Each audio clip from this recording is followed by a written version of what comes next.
Welcome back to my channel. आज हम पढ़ने वाले हैं ट्रिपल एस की यूनिट 2 इकोसिस्टम।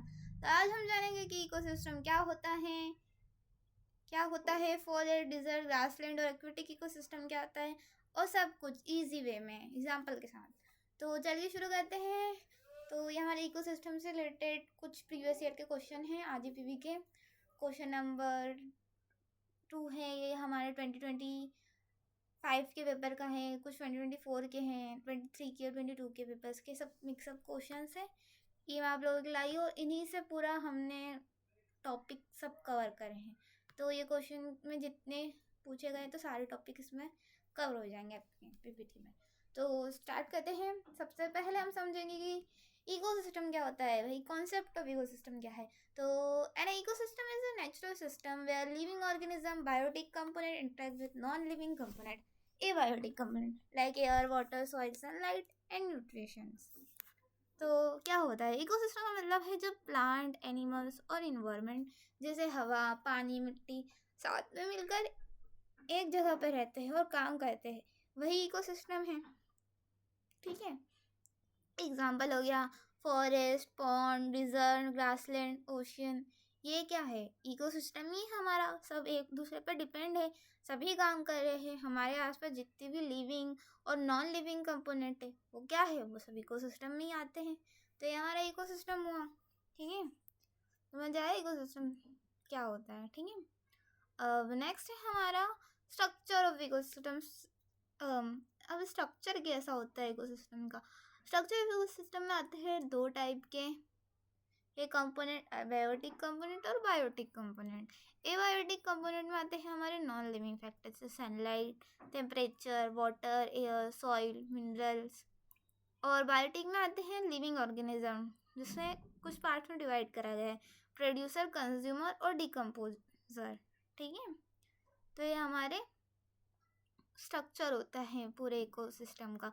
उसको चाहो तो फ्लो चार्ट में भी डिस्क्राइब कर सकते हो, वो ज़्यादा इजी है या और सामने वालों को समझ में भी आता है।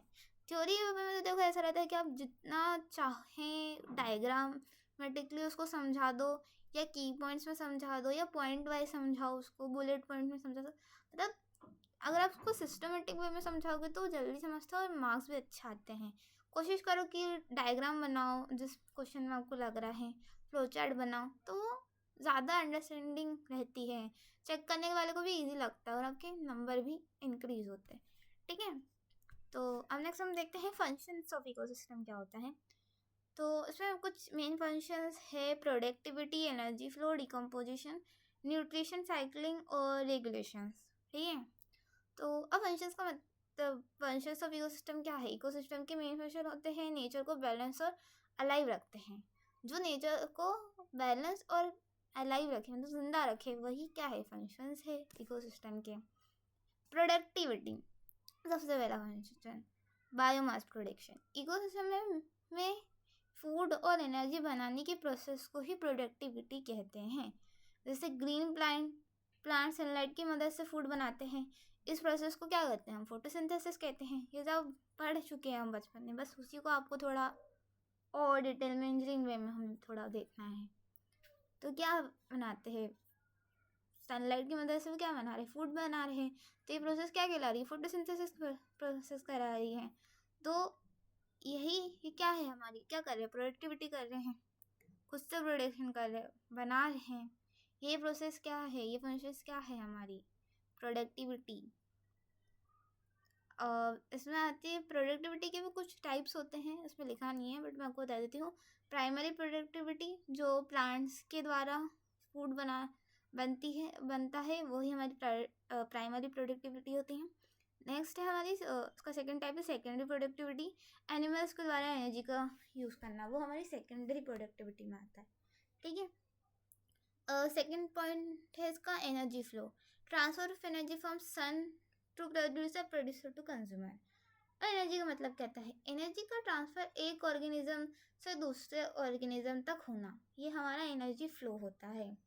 ठीक है, फर्स्ट चैप्टर में हम पढ़ चुके कि एनर्जी क्या होती है।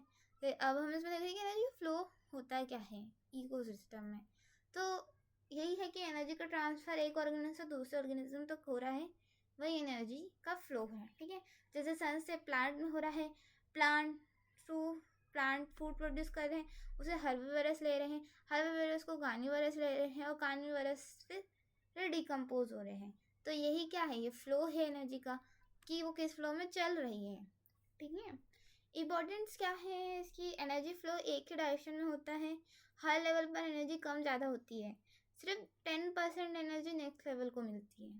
ठीक है, डिकम्पोजिशन क्या होता है, decomposition break down of dead matter, dead plants और एनिमल को तोड़कर, मतलब डेड प्लांट्स और एनिमल्स जब मर जाते हैं, डेड हो जाते हैं, तो वो सॉइल में मिल जाते हैं, उसी को हम डिकम्पोजिशन कहते हैं। कौन करता है, ये डिकम्पोजिशन ही करता है, जैसे बैक्टीरिया हो गए और फंगी हो गए, ये हमारा डिकम्पोजिशन का काम कर रहे हैं। इम्पोर्टेंस क्या है, सॉइल फर्टाइल होती है हमारी, इससे न्यूट्रिशन वापस प्लांट्स को मिलते हैं, वेस्ट क्लीन होता है, तो ये हमारा डिकम्पोजर हो गया, मतलब डिकम्पोजिशन हो गया, सॉरी। ठीक है, नेक्स्ट हमारा न्यूट्रिशन साइक्लिंग, कार्बन नाइट्रोजन और वाटर साइकिल आता है इसमें। न्यूट्रिशन साइक्लिंग का मतलब क्या होता है, न्यूट्रिशन का घूम कर रीयूज होना, मतलब साइकिल रिपीट होना, जैसे कार्बन साइकिल से नाइट्रोजन, साइकिल से वाटर, और फिर वही लूप बिल्कुल चलता रहता है, कार्बन नाइट्रोजन और फिर वाटर, तो ये एक साइकिल जैसे चलता जाता है, रिपीट होता जाता है, वही हमारा न्यूट्रिशन साइक्लिंग होता है। क्यों इम्पोर्टेंट है, ये प्लांट को न्यूट्रिशन मिलते हैं, इन्वायरमेंट क्लीन रहता है, इससे लाइफ कंटिन्यूस रहती है। ठीक है, फिर आता है regulation, maintains ecological balance. Regulation क्या है, नेचर को एक प्रॉपर बैलेंस में मेंटेन रखना ही रेगुलेशन है। ठीक है, कैसे करता है, पॉपुलेशन कंट्रोल करता है, फूड अवेलेबिलिटी करता है, तो ये क्या कर रहा है, मेंटेन कर रहा है उसने हमारे इकोसिस्टम को। ठीक है, एग्जाम्पल है, अगर लायन कम हो जाएंगे तो डियर ज़्यादा हो जाएंगे और फिर घास ख़त्म हो जाएगी, तो ये मेंटेनेंस बिगड़ा, तो इसलिए लायन डियर को खाता है और डियर घास को खाता है, तो ये क्या मेंटेनेंस चलता रहता है, तो ना घास की कमी हो रही है, ना लायन की कमी हो रही है, ना डियर की कमी हो रही है, तो सब मेंटेन है, एक प्रॉपर बैलेंस में चल रहा है।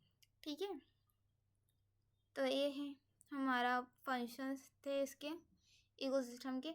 अब हम देखेंगे प्रोड्यूसर, कंज्यूमर और डिकम्पोजर क्या होते हैं। ठीक है, तो इकोसिस्टम के अंदर 3 लिविंग पार्ट्स होते हैं बेसिकली, प्रोड्यूसर, कंज्यूमर और डिकम्पोजर। प्रोड्यूसर को हम ऑटोट्रॉफ्स भी बोलते हैं।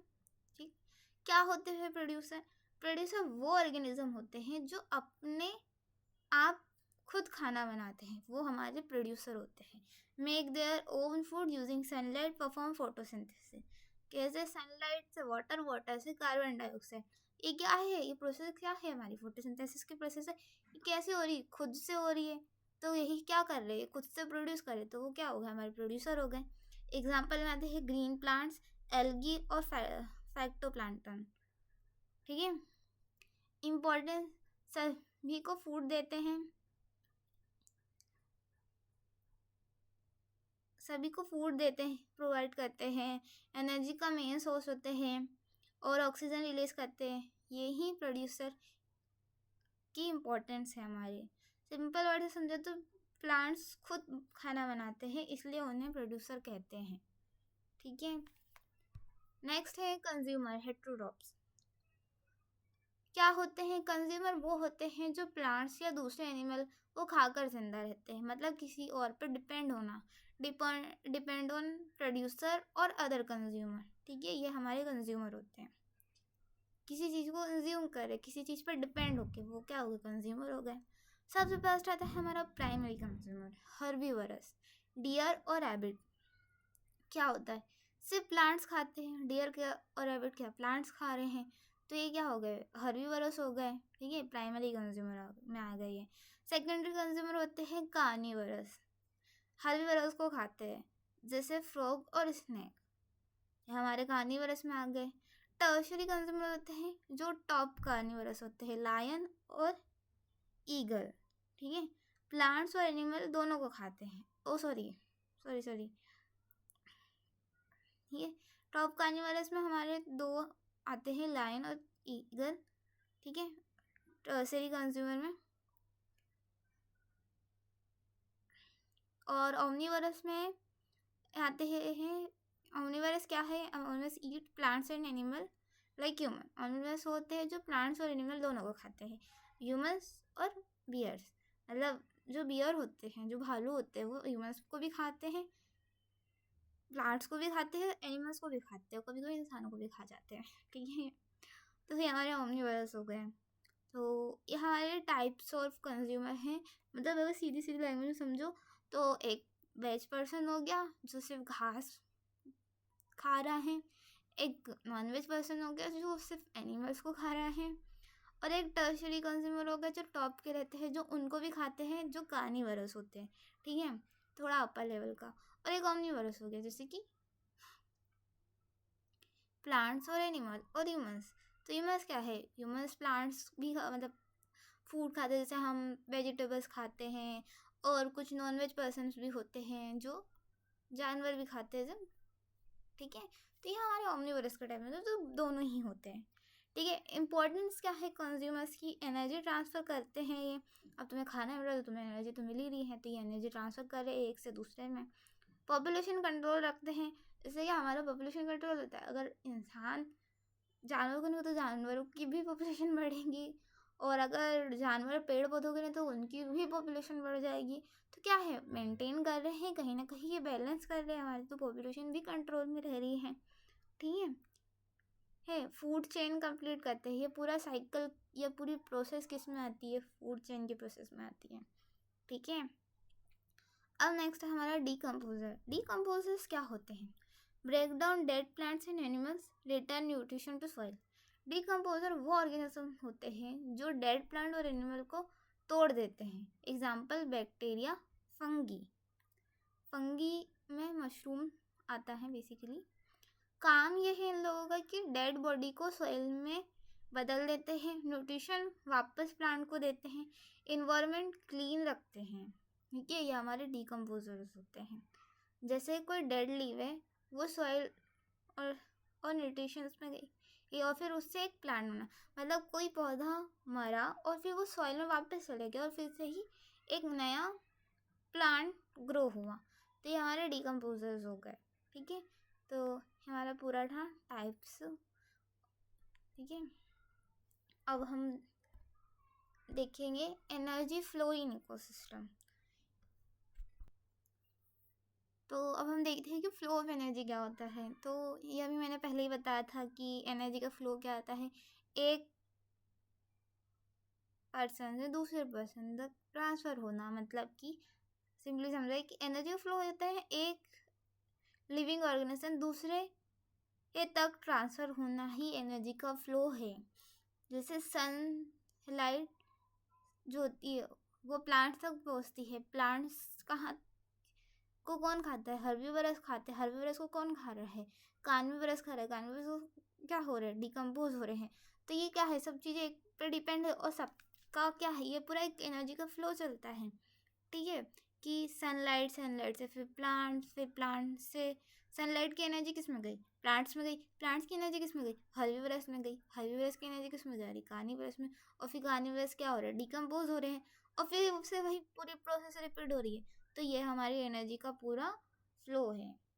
ठीक है, इम्पोर्टेंट फीचर क्या होते हैं? Energy flow in one way, अभी बताया था मैंने कि एक ही तरफ एनर्जी फ्लो होती है। Flow 10% flow. ठीक है, लाइट लाइटमैन्स लॉ बोलते हैं उसको। Only 10% of energy is transfer to the next topic level. ठीक है, 10% की एनर्जी ट्रांसफर होगी दूसरे लेवल पे। Energy decrease at each level, her level पे एनर्जी डिक्रीज होती जाती है। ठीक है, ये हमारी पूरा एनर्जी का फ्लो था। इकोलॉजिकल सक्सेशन हम देखेंगे। Gradually and naturally change in species composition of an area over time, इसको बोलते हैं हम इकोलॉजिकल सक्सेशन। समझते हैं। तो सबसे पहले हम देखेंगे कि इकोलॉजिकल सक्सेशन क्या होता है। इकोलॉजिकल सक्सेशन का मतलब होता है टाइम के साथ किसी जगह पर प्लांट्स और एनिमल्स का धीरे धीरे बदलना, यही इकोलॉजिकल सक्सेशन है। ठीक है, सिंपल वर्ड्स में एक जगह पर पहले कुछ और जीव होते है और टाइम के साथ वहाँ नए जीव आ जाते हैं। ये हमारा इकोलॉजिकल सक्सेशन होता है। ठीक है, इकोलॉजिकल होता कैसे है? यह प्रोसेस बहुत स्लो होती है और सालों तक चलती है। ये मतलब बहुत ही स्लो प्रोसेस है इकोलॉजिकल सक्सेशन की। बहुत साल लग जाते हैं इस प्रोसेस को कंप्लीट होते थे। नेचर खुद से एरिया को बेटर और स्टेबल बनाता है। ठीक है, उसमें कुछ टाइप्स आते हैं। सबसे पहले आता है हमारा प्राइमरी सक्सेशन, फिर सेकेंडरी, और फिर उसके बाद तो हम फूड चेन। तो अब हम समझते हैं कि प्राइमरी सक्सेशन क्या होता है। Primary succession occurs on a bare land, rocks or lava, no soil initially, slow process, example लीचनेस, moss, grass और forest। समझते हैं उसको? जब बिल्कुल नई जगह पर लाइफ स्टार्ट होती है, जहाँ पहले कुछ भी नहीं होता है, कोई सॉइल नहीं, कुछ नहीं होता है, बिल्कुल ब्लैंक समझ लो ऐसा, तो वो होता है हमारा प्राइमरी सक्सेस। एग्जाम्पल है बियर रॉक, लावा एरिया, न्यू आइसलैंड। ठीक है, स्टेप क्या होती है? लीचनेस आते हैं, मॉस ग्रो होती हैं, ग्रास उगती हैं, स्मॉल प्लांट्स आते हैं, और फिर वो क्या बनते हैं? बिग ट्री बनते हैं, और क्या हो जाता है? एक पूरा फॉरेस्ट बन जाता है। ये प्रोसेस बहुत स्लो होती है, बहुत ही स्लो प्रोसेस है ये। तो हमारी क्या है? हमारी प्राइमरी सक्सेशन है। सेकेंडरी सक्सेशन क्या होता है हमारा? Occurs in distributed area, soil already present, faster process after forest fire। Example इसका आफ्टर फॉरेस्ट फायर और फ्लोड। समझते हैं इसको? जब किसी जगह पे पहले से लाइफ थी लेकिन फिर फ्लोड या ह्यूमन एक्टिविटी से डिस्ट्रॉय हो गई, तो उसको रिकवर कैसे करा? तो वो सेकेंडरी सक्सेशन में आएगी। ठीक है, एग्जाम्पल है फॉरेस्ट फायर के बाद, फ्लोड के बाद, या कुछ भी जो ह्यूमन डिज़ास्टर होते हैं वो, या नेचुरल डिज़ास्टर होते हैं, उसके बाद ये सक्सेशन रिकवर करता है। फीचर्स होते हैं इसके, सॉइल पहले से होती हैं इसमें, फास्ट प्रोसेस होती है, लाइफ जल्दी वापस आ जाती है इसमें। ठीक है, तो ये हमारा पूरा इकोलॉजिकल सक्सेशन होता है। इंपॉर्टेंस का इकोलॉजिकल सक्सेशन की बता देती हूँ। इकोसिस्टम को स्टेबल बनाता है, बायोडाइवर्सिटी को बढ़ाता है, सॉइल फर्टिलिटी इंप्रूव करता है, और नेचुरल बैलेंस में रखता है। ठीक है, ये हमारा इकोलॉजिकल सक्सेशन है। अब हम नेक्स्ट पढ़ेंगे food chain, food web, ecological pyramids. ये बहुत ही इम्पोर्टेंट टॉपिक्स है ये तीनों। ये 2025 में भी पूछे गए थे और अच्छा खासे मतलब नंबर कवर करा था। मतलब 3 क्वेश्चन तो अलग अलग ही क्या गए, फूड चेन, फूड वेब, तो अच्छे क्वेश्चन है। उसको अच्छे से प्रिपेयर करोगे तो बहुत अच्छी बात है।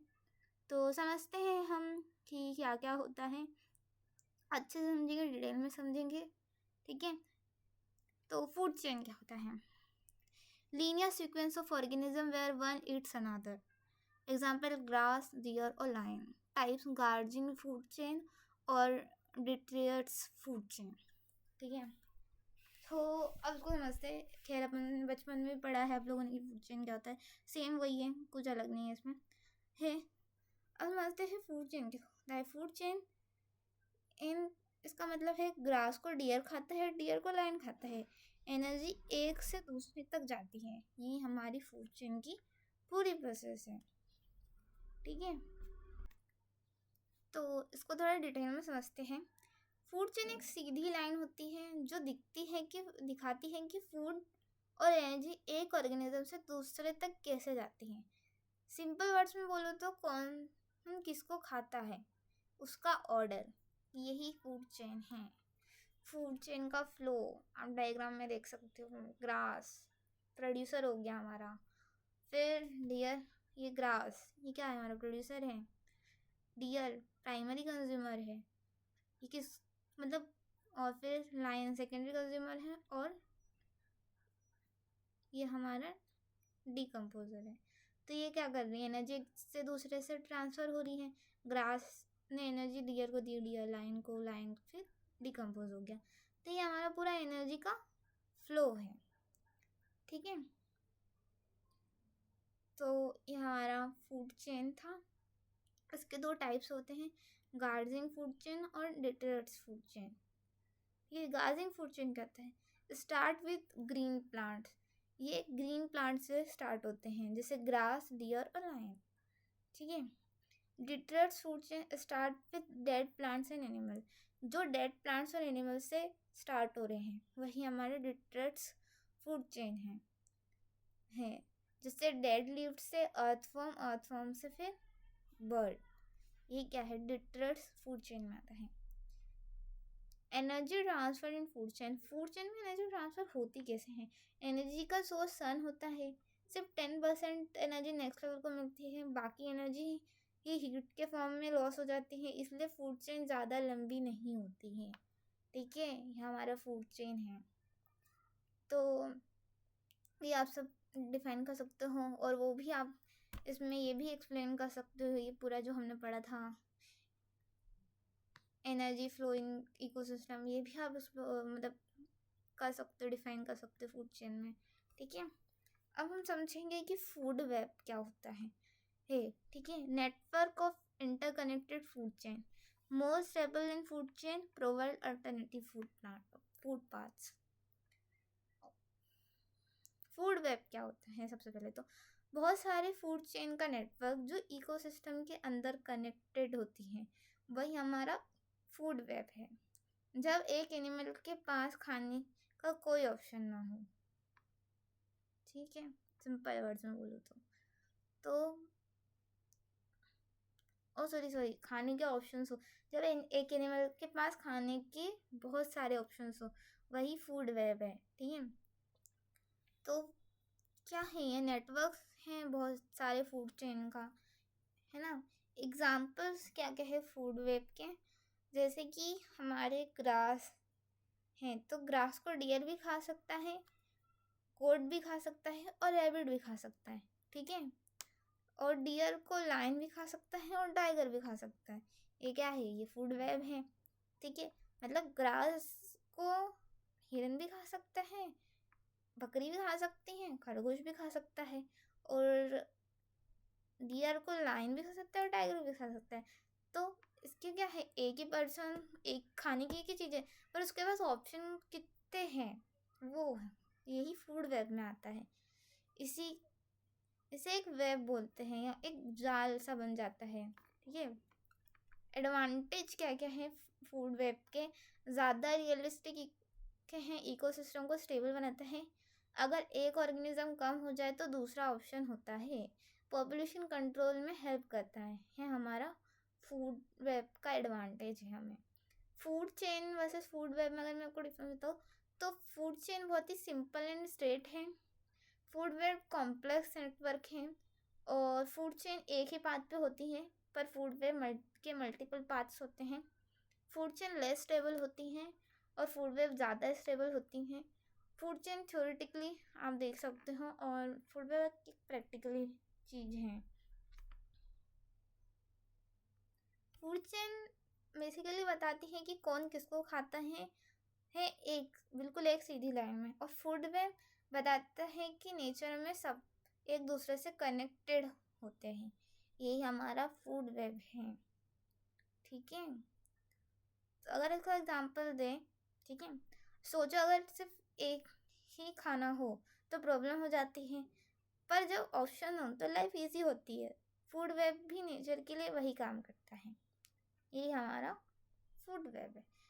ठीक है, ये तो बहुत सिंपल एग्जांपल है, जैसे आपके घर में खाने को सिर्फ एक ही सब्जी बनी है, बेसिकली करेला बना है, आपको तो कोई पसंद नहीं है, पर आपके पास कोई ऑप्शन भी नहीं, वो तो एक ही ऑप्शन है। पर जब आपके पास मल्टीपल ऑप्शन रहते हैं कि आप उसके अलावा भी कुछ खा सकते हो, तो ये फूड वेब में आता है। ये पूरी नेचर की प्रोसेस है। तो आप उसमें क्या डायग्राम, आपको थ्योरी तो लिखनी है फूड चेन और फूड वेब में, अच्छे से और डिटेल में डिस्क्राइब करना है, क्योंकि 7 नंबर के क्वेश्चन में आपको ज़्यादा लिखना पड़ता है। साथ में आपको डायग्राम बनाना ही बनाना है। अगर आप ये तो नहीं बना सकते, बट इस टाइप से फ्लो चार्ट में आप उसको लिख सकते हो कि ये इससे एरो करके, जैसे ये नीचे लिखा है एनर्जी फ्लो, ऐसा। तो यहाँ पे से डायग्राम बना सकते हो, बनाना ही बनाना डायग्राम कंपलसरी फूड चेन और फूड वेब में बनाना आपको, क्योंकि इसमें नंबर भी अच्छे होंगे, और अगर क्वेश्चन में लिखा आ गया कि आपको डायग्राम के साथ एक्सप्लेन करना है तो आपको बनाना ही पड़ेगा। तो डायग्राम आप याद करना। फूड वेब का बहुत ही सिंपल मैंने डायग्राम लिया, बहुत अच्छा डायग्राम है, इजीली समझ आ रहा है आपको, तो आप बना सकते हो। ठीक है, अब नेक्स्ट हम समझेंगे इकोलॉजिकल पिरामिड्स क्या होते हैं। तो इसमें भी डायग्राम है और पूरा रिप्रेजेंटेशन है सारे टॉपिक्स लेवल का, टाइप्स हैं इकोलॉजिकल पिरामिड के। तो समझते हैं कि इकोलॉजिकल पिरामिड होते क्या हैं। A graphical representation of trophic level is called ecological pyramid. मतलब ये है कि जो ग्राफिकली रिप्रेजेंटेशन होते हैं टॉपिक्स लेवल के, वही इकोलॉजिकल पिरामिड्स होते हैं। इकोलॉजिकल पिरामिड एक डायग्रामेटिक रिप्रेजेंटेशन होता है जो दिखाता है इकोसिस्टम के डिफरेंट टॉपिक्स लेवल्स को, कि इकोसिस्टम के डिफरेंट टॉपिक्स लेवल पर ऑर्गेनिज्म का डिस्ट्रीब्यूशन कैसे है, वो इकोलॉजिकल पिरामिड में आता है। सिंपल वर्ड में अगर बोलो तो यह एक ट्रायंगल जैसा डायग्राम होता है जो बताता है कि कौन कितना है और कौन किसको खाता है। तो ये पूरा ये डायग्राम आप देख सकते हो। जैसे सबसे उसमें फर्स्ट पे आते हैं प्रोड्यूसर, प्लांट, बेस लेवल। फिर आते हैं हमारे प्राइमरी कंज्यूमर, हर्बीवर, सेकेंड लेवल। ठीक है, फिर आते हैं हमारे सेकेंडरी कंज्यूमर, थर्ड लेवल। ठीक है, फिर आते हैं हमारे टर्शरी कंज्यूमर, टॉप के कार्निवरस, तो इसका लेवल एक पिरामिड टाइप डिस्क्राइब होता है। तो इसका भी डायग्राम बनाना ज़रूरी है और ये आता है एग्जाम में। ठीक है, इकोलॉजिकल पिरामिड भी क्वेश्चन पूछा गया था। टाइप्स है pyramid of numbers. Pyramid of numbers हम देखते हैं क्या होता है। हर ट्रॉफिक लेवल पर ऑर्गेनिज्म की संख्या, मतलब हर लेवल पे जो ट्रॉफिक्स लेवल की संख्या होता है, मतलब नंबर होता है, वही हमारा पिरामिड ऑफ नंबर्स होता है। शेप जनरली अपराइट होता है, कभी कभी इन्वर्टेड भी होता है। इसका भी डायग्राम है होते हैं, बट मैंने इसमें लगाया नहीं, देख सकते हो सर्च करके। एग्जाम्पल, एक पेड़ है और उस पर बहुत सारे इंसेक्ट हैं और कुछ बर्ड्स हैं, ये ही हमारा पिरामिड ऑफ नंबर शो करता है। Pyramids of biomass, her topic level पर टोटल लिविंग मैटर, हर टॉपिक लेवल कितने टोटल लिविंग मैटर है वो बताता है। ठीक है, शेप टेरेस्ट्रियल इकोसिस्टम में अपराइट होता है, एक्वेटिक इकोसिस्टम में इन्वर्टेड होता है। ठीक है, एग्जाम्पल पोर्न, फ्लैक्टोप्लांटन। ठीक है, pyramids of energy always upright, ये क्या दिखाती हैं, हर टॉपिक लेवल पर एनर्जी का फ्लो दिखाती है। ठीक है, ये हमेशा अपराइट में होता है। एनर्जी लॉस क्लियरली शो करता है कि कितना लॉस है और कितना नेक्स्ट लेवल को एनर्जी मिलने वाली है। Pyramid of energy shows energy loss at each level. ठीक है, इम्पोर्टेंस ऑफ इकोलॉजिकल पिरामिड्स क्या होते हैं। एनर्जी फ्लो समझने में हेल्प करता है, इकोसिस्टम को बैलेंस बनाता है, फूड चेन को विजुलाइज करता है। एग्जाम के में ये बहुत ही ज़्यादा इम्पोर्टेंट है, यही इसकी इम्पोर्टेंट है। ठीक है, लिमिटेशंस ऑफ इकोलॉजिकल पिरामिड है, एक से ज़्यादा फूड चेन शो नहीं करता है, ऑमनिवरस को सही प्लेस नहीं मिलती है इसमें, डिकम्पोजर मोस्टली इंक्लूड नहीं होते हैं इसमें। ठीक है, तो ये हमारा इकोलॉजिकल पिरामिड है। नेक्स्ट हम देखते हैं फॉरेस्ट इकोसिस्टम, हम ग्रासलैंड और डिज़र्ट। तो हम पूरा देखेंगे कि क्या होता है, कैसे होता है, और इसकी पूरी टाइप्स क्या है, कैरेक्टर्स क्या है, स्ट्रक्चर्स क्या क्या है फॉरेस्ट इकोसिस्टम के। ठीक है, तो चलिए समझते हैं कि फॉरेस्ट इकोसिस्टम क्या होता है। Introductions, large area dominated by trees and vegetation. Detail में लिखना है हमको, तो एक लाइन में समझाने के लिए है। फॉरेस्ट सिस्टम में समझाती है, फॉरेस्ट इकोसिस्टम वो इकोसिस्टम होता है जहाँ ज़्यादा पेड़ पौधे, एनिमल, बर्ड्स और माइक्रो ऑर्गेनिज्म एक साथ इंटरेक्ट करते हैं, वो फॉरेस्ट इकोसिस्टम होता है। ठीक है, जैसे जंगल जहाँ पेड़, जानवर और नेचर मिलकर रहते हैं, वो क्या है, हमारा फॉरेस्ट इकोसिस्टम है। ठीक है, टाइप्स के ट्रॉपिक फॉरेस्ट है, टेम्परेट फॉरेस्ट और बोरल फॉरेस्ट। ठीक है। ट्रॉपिकल फॉरेस्ट क्या होते हैं? हॉट एंड ह्यूमिड क्लाइमेट है, हैवी रेनफॉल होता है इसमें, जैसे अमेजोन और वेस्टर्न घाट्स, ये ट्रॉपिकल फॉरेस्ट में आ गए हमारे। टेम्परेट फॉरेस्ट क्या होते हैं? मॉडरेट क्लाइमेट रहता है, सीजन रेनफॉल होती है उसमें, ठीक है। बोरल फॉरेस्ट क्या होते हैं? कोल्ड क्लाइमेट रहता है यहाँ पे, और कॉन्फिडियस ट्रीज रहते हैं, जैसे पाइन हो गया, ठीक है। कैरेक्टरिस्टिक्स क्या क्या है इसके? है हाई बायोडाइवर्सिटी, हाई रेनफॉल और डेंस वेजिटेशन, ज़्यादा ग्रीनरी रहती है, हाई रेनफॉल्स होते हैं, है रिच बायोडाइवर्सिटी है। फॉरेस्ट सबसे मतलब फॉरेस्ट ही सबसे ज़्यादा रिच बायोडाइवर्सिटी में आता है, ठीक है।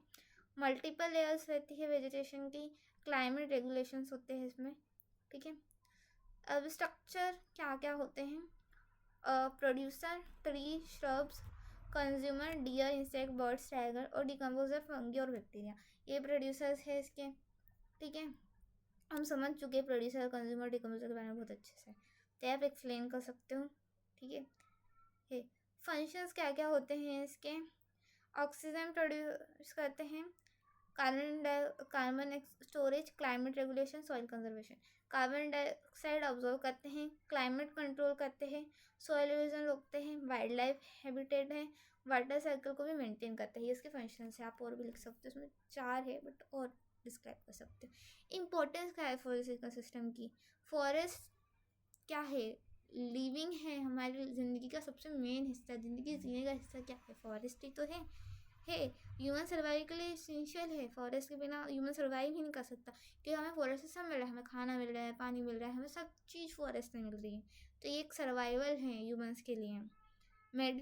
मेडिसिन के सोर्स है, ज़्यादातर मेडिसिन भी फॉरेस्ट से ही आती हैं। टिम्बर एंड फूड प्रोवाइड करता है, तो फॉरेस्ट क्या, फॉरेस्ट हमारे पास फर्नीचर से सब कुछ है, फूड प्रोवाइड कर रहा है, बायोडाइवर्सिटी कंजर्व करता है, बायोडाइवर्सिटी को भी कंजर्व करता है, ये इसके इम्पोर्टेंट है फॉरेस्ट इकोसिस्टम के। फॉरेस्ट इकोसिस्टम वो जगह है जहाँ पेड़ पौधे फूड बनाते हैं और एनिमल पर डिपेंड करते हैं, और डिकम्पोजर नेचर को क्लीन रखते हैं, ये हमारा पूरा फॉरेस्ट इकोसिस्टम में आता है, ठीक है। ये आप एक इमेज से समझ सकते हो कि कैसा है हमारे फॉरेस्ट इकोसिस्टम, ठीक है। बनाना तो नहीं है बट मैंने ऐसे ही लगा दी है उसको, कि ताकि आपको थोड़ा अच्छा दिखे, थोड़ा समझ आए कि कैसे क्या चीज़ें दिखती है। अब आता है ग्रासलैंड इकोसिस्टम, हम देखते हैं क्या होता है। Grassland ecosystem dominate by grass और फ्यू ट्रीज। ग्रासलैंड इकोसिस्टम वो इकोसिस्टम होते हैं जो जिसमें डोमिनेट होते हैं ग्रास और कुछ ट्रीज में, वो ग्रासलैंड इकोसिस्टम। तो इसको थोड़ा डिटेल में समझे तो उसको डिटेल में एक्सप्लेन करते हैं कि ग्रासलैंड इकोसिस्टम मेनली क्या होता है। ग्रासलैंड इकोसिस्टम वो इकोसिस्टम है जहाँ में रूप से घास होती है और पेड़ पौधे बहुत कम होते हैं। सिंपल में वो जगह जहाँ ज़्यादा घास और कम पेड़ होते हैं वो हमारा होता है ग्रासलैंड इकोसिस्टम। नाम से समझ आ रहा है कि ग्रास ज़्यादा है, वो ग्रासलैंड इकोसिस्टम, ठीक है। टाइप्स है इसके, ट्रॉपिकल ग्रासलैंड, सवाना, और टेम्परेट ग्रासलैंड, पेरियस। तो ट्रॉपिकल ग्रासलैंड समझते हैं, हॉट क्लाइमेट, गर्म मौसम रहता है, स्कैटर ट्रीट्स रहते हैं जैसे कि अफ्रीका एग्जाम्पल में। टेम्परेट ग्रासलैंड में मॉडरेट क्लाइमेट रहता है, ठीक है। वेरी फर्टाइल सॉइल रहती है इसमें, मतलब सॉइल बहुत फर्टाइल रहती है, जैसे पेरिस या यूएसए, ठीक है। ये हमारे टाइप्स हैं इसके। कैरेक्टरिस्टिक मॉडरेट रेनफॉल और फर्टिल, मॉडरेट रेनफॉल होती है और सॉइल फर्टाइल रहते हैं इसके। और कैरेक्टरिस्टिक्स में तो वाइड ओपन एरिया रहता है, कुछ ट्रीज रहते हैं, लार्ज हर्बीवरस प्रेजेंट रहते हैं, ठीक है। स्ट्रक्चर कैसा होता है इसका भी, वही प्रोड्यूसर ग्रास है, बट इसमें प्रोड्यूसर क्या है? ग्रास ही है सिर्फ, है ना। कंज्यूमर्स रहते हैं काउस, डियर्स और lions, decomposer bacteria, fungi. Structure same ही रहेगा, ठीक है। इसमें भी फंक्शंस उसके क्या क्या होते हैं grazing land, support herbivorous, prevent soil erosion. Grazing lands for animals होते हैं, फूड प्रोडक्शन करते हैं, सॉइल इरोजन को कंट्रोल करते हैं और इकोलॉजिकल को बैलेंस करते हैं, मेंटेन रखते हैं। क्यों इम्पोर्टेंट है हमारे लिए ग्रासलैंड इकोसिस्टम? तो भैया इसलिए इम्पोर्टेंट है कि सपोर्ट करता है हार्बीवोरस को, help in dairy and agriculture में ही हमें हेल्प करता है, प्रिवेंट करता है डिससेटिस्फैक्शंस को, और सपोर्ट करता है हमारी बायोडाइवर्सिटी को। ग्रासलैंड इकोसिस्टम में ज़्यादा घास होती है, एनिमल्स घास पर डिपेंड करते हैं और नेचर को वो बैलेंस बना के रखता है, हमारा पूरा ग्रासलैंड इकोसिस्टम में आता है। ठीक है, समझ आया? ये इमेज में तुम देख सकते हो ग्रासलैंड इकोसिस्टम। अब नेक्स्ट पे हम जम्प करेंगे, हमारा होता है डिजर्ट इकोसिस्टम। तब तक हमने क्या पढ़ा है? फॉरेस्ट पढ़ लिया, ग्रास पढ़ लिया, और अब हम आते हैं डिजर्ट पे।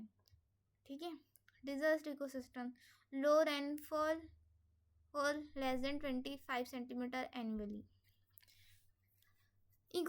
डिजर्ट इकोसिस्टम वो इकोसिस्टम है जहाँ बहुत कम रेनफॉल होती है और टेम्परेचर बहुत ज़्यादा या बहुत कम होता है, वो हमारे डिजर्ट इकोसिस्टम होता है। ठीक है, सिंपल वर्ड में वो जगह जहाँ पानी बहुत कम होता है, जैसे कि राजस्थान के आप एरिया देखो, वो क्या है, पूरा रेगिस्तान है, पूरा डिजर्ट ही इलाका है, तो वहाँ पे सबसे ज़्यादा क्या, पानी ही कम रहता है, बहुत कम बारिश होती है, तो पूरा सूखा है, पूरा मतलब रेगिस्तान है, पूरा मिट्टी धूली धूल है, कुछ नहीं है, तो वो हमारा डिजर्ट इकोसिस्टम में आता है। ठीक है, टाइप से हॉट डिजर्ट थार और कोल्ड डिजर्ट लद्दाख, दो टाइप के डिजर्ट इकोसिस्टम में आते हैं, हॉट और कोल्ड टाइप्स में इसके। हॉट डिजर्ट में मतलब जैसे थार हो गया सबसे गर्म डिजर्ट में आता है, और कोल्ड डिजर्ट में हमारा लद्दाख आता है। ठीक है, कैरेक्टरिस्टिक क्या क्या है इसकी? एक्सट्रीम टेम्परेचर और स्पेरस वेजिटेशन, रेनफॉल कम होती है तो टेम्परेचर ज़्यादा होता है, दिन में गर्मी रात में ठंड, तो एक्सट्रीम टेम्परेचर कभी मतलब दिन में बहुत गर्मी पड़ती है और रात में बहुत ठंड पड़ जाती है ये। ठीक है, स्पार्स वेजिटेशन होते हैं, सैंडी या रॉकी सॉइल्स होते हैं इसमें, है वाटर स्केरिटी इसमें रहती हैं। ठीक है, स्ट्रक्चर इसका वही रहता है, पर इसका स्ट्रक्चर में हमारे प्रोड्यूसर कंज्यूमर अलग हो जाएंगे। और डिकम्पोजेबल प्रोड्यूसर्स में हमारे कैक्टस और शर्ब्स रहते हैं। ठीक है, यह प्लांट्स कम पानी में सर्वाइव करते हैं, ये वो वाले प्लांट्स होते हैं। ठीक है, प्रोड्यूसर में। कंज्यूमर में कैमल, लिजार्ड और स्नेक्स रहते हैं, ये हमारे डिजर्ट इकोसिस्टम के कंज्यूमर होते हैं। ठीक है, इसमें भी प्राइमरी कंज्यूमर में कैमल और गोट आते हैं, और सेकेंडरी कंज्यूमर में लिजार्ड और स्नेक आते हैं, और टर्शरी कंज्यूमर में इसमें ईगल और फॉक्स आते हैं। ठीक है, और डिकम्पोजर में इसमें सिर्फ बैक्टीरिया है, डेड मैटर को तोड़कर न्यूट्रिशन सॉइल में वापस दे देता है। ठीक है, फंक्शंस क्या क्या है? ये मिनरल रिसोर्स है, यूनिक बायोडाइवर्सिटी है इसकी। ठीक है, ये इसके फंक्शन है, मतलब कि मिनरल रिसोर्स प्रोवाइड करता है और बायोडाइवर्सिटी इसकी बहुत यूनिक है, ये सपोर्ट करता है यूनिक लाइफ फॉर्म्स करता है, मिनरल रिसोर्स को प्रोवाइड करता है, मेंटेन करता है इकोलॉजिकल को बैलेंस रखता है, कंट्रोल करता है क्लाइमेट को। ठीक है, ये हमारा पूरा डिजर्ट इकोसिस्टम में आता है। इम्पॉर्टेंट क्यों है हमारे लिए डिजर्ट इकोसिस्टम? अगर देखें तो बायोडाइवर्सिटी का स्पेशल फॉर्म है, टूरिज्म का सोर्स है। ठीक है, natural laboratory for adaptation studies. ठीक है, डिजर्ट इकोसिस्टम में पानी कम होता है पर प्लांट्स और एनिमल्स स्मार्ट तरीके से जीना सीखते हैं, ये हमारा डिजर्ट इकोसिस्टम कहलाता है। अब हमारा नेक्स्ट आता है sorry, aquatic ecosystem. Aquatic ecosystem भी के अलग अलग टाइप हैं, उसमें हम पढ़ेंगे pond, stream and river ecosystem, lake ecosystem, ocean ecosystem. तो एक्वेटिक इकोसिस्टम हम समझते हैं कि क्या होता है, उसके सारे टाइप समझेंगे। एक्वेटिक से हम क्या समझ रहे हैं? वो इकोसिस्टम जो पानी में है, वो हमारा मतलब जो इकोसिस्टम पानी में चल रहा है, जो चीज़ें पानी में से ग्रो हो रही है, वो हमारा एक्वेटिक इकोसिस्टम में आता है। एक्वेटिक इकोसिस्टम वो इकोसिस्टम होता है जहाँ पानी में रहने वाले प्लांट्स और एनिमल होते हैं, वो हमारा एक्वेटिक इकोसिस्टम है। ठीक है, पानी में रहने वाले इकोसिस्टम एक्वेटिक इकोसिस्टम कहलाते हैं। अब इसके कैरेक्टरिस्टिक्स हैं कि वाटर में कंपोनेंट्स होते हैं, टेम्परेचर कम्प्लीटली स्टेबल होते हैं, ऑक्सीजन डिजॉल्व फॉर्म में होते हैं और हाई बायोडाइवर्सिटी इसकी रहती है। ठीक है, अब इसके हमारे कंज्यूमर भी अलग हैं, हमारे डिकम्पोजर भी इसके अलग रहेंगे। अगर हम देखें इसके कंज्यूमर्स को, तो कंज्यूमर में हमारे आते हैं ये प्राइमरी कंज्यूमर है हमारे ज़ेलोप्लैंक्टन स्मॉल फिशेस, और सेकेंडरी कंज्यूमर आते हैं मीडियम फिशेस, और टर्शरी कंज्यूमर है लार्ज फिश जैसे शार्क और क्रोकोडाइल। ठीक है, प्रोड्यूसर में आते हैं algae, phytoplankton, aquatic plant, lotus, hydrilla, ये वाटर में फोटोसिंथेसिस करते हैं। ठीक है, मतलब एक्वेटिक के तो इनकी पूरी प्रोसेस, सारी प्रोसेस इनकी क्या चल रही है, पानी में ही चल रही है। डिकम्पोजर में आते हैं bacteria, fungi, dead aquatic organism को तोड़ के न्यूट्रिशन रिसाइकिल करते हैं। तो सेम ही रहेगा हर किसी में डिकम्पोजर, बाकी हमारे कंज्यूमर बदलेंगे और प्रोड्यूसर बदलेंगे इकोसिस्टम के हिसाब से। ठीक है, अब इसके हम टाइप्स देखते हैं। सबसे पहला इसमें हमें दिया है पोन्ड इकोसिस्टम, स्मॉल और शैलो वाटर बॉडी, प्रोड्यूसर इसके एल्गी होते हैं, कंज्यूमर इसके फिश और इंसेक्ट होते हैं। ठीक है, ये हमारा पोन्ड इकोसिस्टम है। ठीक है, इसके बाद आता है हमारा रिवर और stream and river ecosystem, flowing water, high oxygen content करता है ये, और फिश अडेप्टेड टू करंट्स। इसके ऑर्गेनिज्म होते हैं फिश, एल्गी, एक्वेटिक, इंसेक्ट, ये हमारा स्ट्रीम एंड रिवर इकोसिस्टम होता है। फिर आता है हमारा lake ecosystem, large standing water body, ये और स्ट्रेटिफाइड इनटू जोन्स। ठीक है, फिर आता है हमारा ओशन इकोसिस्टम, लार्ज इकोसिस्टम रहता है पर सॉल्टी वाटर्स रहते हैं, जो ओशियंस हमारे रहते हैं, समुद्र वो। ठीक है, प्रोड्यूसर रहते हैं इसके फाइटोप्लैंक्टन। ठीक है, इसमें हमारे ऑर्गेनिज्म होते हैं फिश, व्हेल, शार्क और प्लैंक्टन। फिर आता है हमारा इस्टोरियन इकोसिस्टम, रिवर और सी के मिलन से, जो मतलब जब रिवर सी से मिलता है वो हमारा इस्टोरियन इकोसिस्टम होता है, ब्रैकिश वाटर और हाईली प्रोडक्टिव, ये हमारा इस्टोरियन इकोसिस्टम होता है। ऑर्गेनिज्म इसके क्रैब्स, फिश और मैंग्रोव्स। फंक्शन अगर मैं आपको बताऊँ इसके क्या क्या होते हैं, वाटर साइकिल मेंटेन रखता है, क्लाइमेट रेगुलेशन रहता है इससे, फूड सोर्स है, ऑक्सीजन प्रोडक्शन है और बायोडाइवर्सिटी को सपोर्ट करता है। अब इम्पोर्टेंट क्यों है हमारे लिए एक्वेटिक इकोसिस्टम, अर्थ के टेम्परेचर को कंट्रोल कर रहा है। सबसे पहले तो ह्यूमंस को फूड सप्लाई हो रहे हैं इससे, क्योंकि एक्वेटिक फूड भी ह्यूमंस को मिलते हैं, जैसे कि हमारे फिश हो गई और भी बहुत सारी चीज़ें होती हैं। ट्रांसपोर्टेशन एंड टूरिज्म, ठीक है, लाइफ का ओरिजिन यहीं से हुआ है, मतलब जो लाइफ की शुरुआत हुई कहाँ से हुई, समुद्र से ही हुई है। शुरुआती हमारा किससे, मतलब जीवन का सबसे पहली शुरुआत कहाँ से हुई थी, समुद्र से हुई थी। एक्वेटिक लाइफ से ही सब चीज़ें बनी है धीरे धीरे करके। तो एक्वेटिक सिस्टम की इम्पोर्टेंस ये है। एक्वेटिक सिस्टम इकोसिस्टम पानी का इकोसिस्टम है मेनली, जहाँ एल्गी फूड बनते हैं और फिश और एनिमल उन पर डिपेंड करते हैं और नेचर को बैलेंस बनाए रखते हैं। ये हमारा एक्वेटिक इकोसिस्टम होता है पूरा। ठीक है, फंक्शंस क्या क्या हैं हमारे एक्वेटिक इकोसिस्टम के, अभी बताया मैंने। सपोर्ट करता है फिशरीज को, रेगुलेट क्लाइमेट रहते हैं, वाटर प्यूरिफिकेशन होता है, बायोडाइवर्सिटी को सपोर्ट करता है। ये हमारे फंक्शंस इकोसिस्टम के। ठीक है, thank you for watching, like and share for next video. ज़्यादा से ज़्यादा लाइक करें, शेयर करें मेरे चैनल को, वीडियोस को, ताकि आप लोगों के फ्रेंड्स भी पढ़ पाए EES और जान पाए। इस वीडियो में मैंने जितने भी टॉपिक्स कवर करे हैं सब प्रीवियस ईयर के क्वेश्चन से उठा के कवर करे हैं। सारे प्रीवियस ईयर के क्वेश्चन में पूछे गए हैं और सब में ही सारी चीज़ें कवर की गई हैं। बस आपको अपनी लैंग्वेज में उसको डिस्क्राइब करना है अच्छे से, फ्लो चार्ट में, डायग्राम के उससे। ठीक है, तो ये सब चीज़ें डिस्क्राइब करना है। नेक्स्ट हम कवर करेंगे बायोडाइवर्सिटी। तो thank you for watching, like, subscribe and share.